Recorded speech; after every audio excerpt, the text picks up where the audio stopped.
नमस्कार मित्रांनो, या व्हिडिओमध्ये मी तुम्हाला हरिपाठातील एका नव्या अभंगाचा अर्थ समजावून सांगणार आहे. तीर्थवर्त नेम भावे विनसिद्धी वायांची उपाधी करीसी जना. भावबळे आकळे येरवी नाकळे करतळी आवळे जैसा हरी. पारियाचा रवा घेता भूमीवरी यत्न परोपरी साधन दैसे. ज्ञानदेव मनी निवृत्ती निर्गुण दिदले संपूर्ण माझी हाती. श्री गणेशाय नमः. श्री सरस्वती नमः. श्री गुरुभ्यो नमः. श्री रामचंद्राभ्यो नमः. श्री सद्गुरु साईनाथाय नमः. श्री ज्ञानेश्वर महाराज की जय. तर या अभंगाद्वारे ज्ञानेश्वर महाराजांनी असं समजून सांगण्याचा प्रयत्न केलेला आहे की आता त्यांनी तर म्हणत आहेत हे संपूर्ण हरिपाठ जो आहे तो ज्ञानेश्वर महाराजांचा संपूर्ण हरिपाठ एकाच गोष्टीवर फोकस करतो, तो म्हणजे आपण देवाचं नाव घेतलेलं पाहिजे, नामस्मरण केलं पाहिजे, नामोच्चार केला पाहिजे, असं हा उद्देश त्यांचा आहे. बरोबर. तेच त्यांनी सगळीकडून घुसळून आणून सगळं तेच सांगितलेले आहेत त्यांनी. आता दुसरी गोष्ट, आता या अभंगामध्ये ज्ञानेश्वर महाराजांनी दुसरी गोष्ट म्हणजे दुसऱ्या व्यर्थ गोष्टी नामस्मरणाला सोडून जे आपण करतो ते कसे व्यर्थ आहेत ते या अभंगाद्वारे सांगितलेलं आहे. आता बघा, तीर्थवर्त नेम भावे विनसिद्धी वायांची उपाधी करीसी जना. म्हणजे तीर्थवर्त नेम, बरोबर. तीर्थ म्हणजे काय की आपण वेगवेगळे तीर्थ म्हणजे काशी, मथुरा, प्रयागराज वगैरे असे जे करतो आपण तीर्थस्थळे, ही तीर्थस्थळे करणे, त्यांचे देवाला जाणे, बरोबर, वेगवेगळ्या देवाच्या ठिकाणी भेट देणे, देवाचे दर्शन घ्यायला जाणे. तीर्थवर्त नेम. वर्त म्हणजे काय? वर्त म्हणजे की आता कोणी सोमवारचं व्रत करते, कोणी शनिवारचं व्रत करते, कोणी गणपतीचं व्रत करते, कोणी महादेवाचं व्रत करते, कोणी बालाईचं व्रत, असे जे वेगवेगळे व्रत आहेत.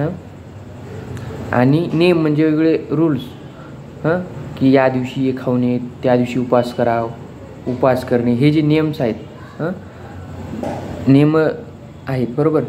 ती सगळी भावाविनं आपणास सिद्धी भेटत नाही म्हणले ज्ञानेश्वर महाराजांनी. तर यांच्यामध्ये जर तुमचा जर भाव नसेल, बरोबर, तर सिद्धी भेटत नाही. आता काही लोक काय करतात, एकादश धरतात परंतु त्याच दिवशी पोटभर खातात किंवा रोज खाण्यापेक्षा जास्त त्या दिवशी खातात. एकादशी दुप्पट खायची असं म्हणतात गावाकडं. तर मग ह्या गोष्टीमागे भाव राहत नाही अशा, बरोबर. तर ज्ञानेश्वर महाराज सांगतात की भावे विन सिद्धी, म्हणजे भावाशिवाय सिद्धी प्राप्त होत नाही. जे काय आपण साध्य प्राप्त करण्यासाठी हे सर्व करत आहोत ते प्राप्त होत नाही, असं ज्ञानेश्वर महाराज सांगत आहेत. पुढच्या चरणामध्ये सांगत आहेत की वायांची उपाधी करीसी जना. म्हणजे वायांची म्हणजे हे वेगवेगळे जे उपाधी आहेत, बरोबर. तू आता समजा एक्स नावाचा व्यक्ती रोज सोमवारचं व्रत करतो, अशी त्याची जी प्रसिद्धी आहे लोकांमध्ये, अशी जी प्रसिद्धी आहे, बरोबर. आणि तो पर्टिक्युलर व्यक्ती जर भावाने जर करत नसेल, फक्त त्याचं करायला असं जर चालू असेल, तर मग ते वायांची व्यर्थ उपाधी आपण लोकांशी करतो असं ज्ञानेश्वर महाराज सांगत आहेत.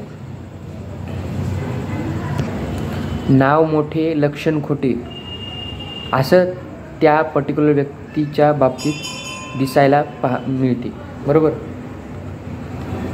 भावबळे आकळे येरवी नाकळे करतळी आवळे जैसा हरी. म्हणजे बघा, भावबळे आकळे म्हणजे भावाशिवाय देव आकळत नाही. भावाच्या बळानेच देव आपणास म्हणजे आपणास साध्य करून घेता येतो, बरोबर, प्रसन्न करून घेता येतो. एरी आपण देवाला आपण प्रसन्न किती जरी आपण कष्ट घेतले तरी देव आपणास साध्य होत नाही. फक्त थोडासा जर आपला भाव बरोबर राहिला तर सगळं काही ठीक होते. म्हणजे औषध देवाला प्राप्त करून घेण्याचं हे भाव आहे. आपला स्वतःचा भाव. बरोबर. करतळी आवळे जैसा हरी. जसं कधी कधी आपल्या हाताला आवळे येतात बघा तळहातावर. बरोबर. तळहातावर कधी कधी काही लोकांच्या आवळे येतात. ते आवळे काय दररोज येत नाहीत. बरोबर. येतात का दररोज येत नाहीत. ते कधीतरी आपणास जीवनात कधीतरी पाहण्यास भेटतात. बरोबर. तर तसं देवाचंही तसंच आहे. देवसुद्धा आपणास असं भाव जर असेल तर आपणास भेटतो आणि तो दुर्मिळ आहे असं ज्ञानेश्वर महाराज सांगत आहे. ज्ञानदेव म्हणे निवृत्ती निर्गुण पारियाचा रवा घेता भूमीवरी यत्न परोपरी साधन तैसे. म्हणजे बघा पारा जर जमिनीवर सांडला तर त्याला आपण हातानं घेऊ शकत नाही. बरोबर. इम्पॉसिबल आहे हातानं त्याला आपल्या हातात घेऊन वाटीत टाकणं किंवा बरोबर तर तो घेऊ शकत नाही आपण. तसं पारियाचा रवा घेता भूमीवरी यत्न परोपरी साधन तैसे.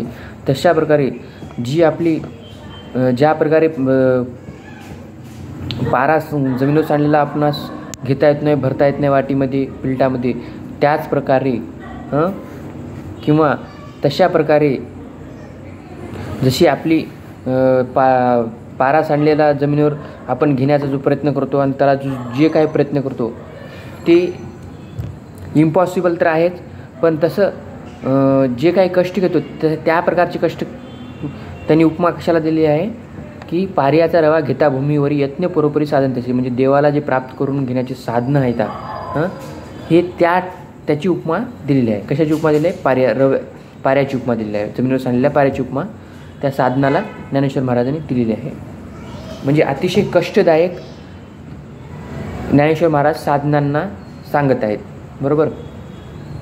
त्यामुळे भाव हा सोपा आहे. भाव ठेवून आपण देवाला पूजलं पाहिजे, नामस्मरण केलं पाहिजे.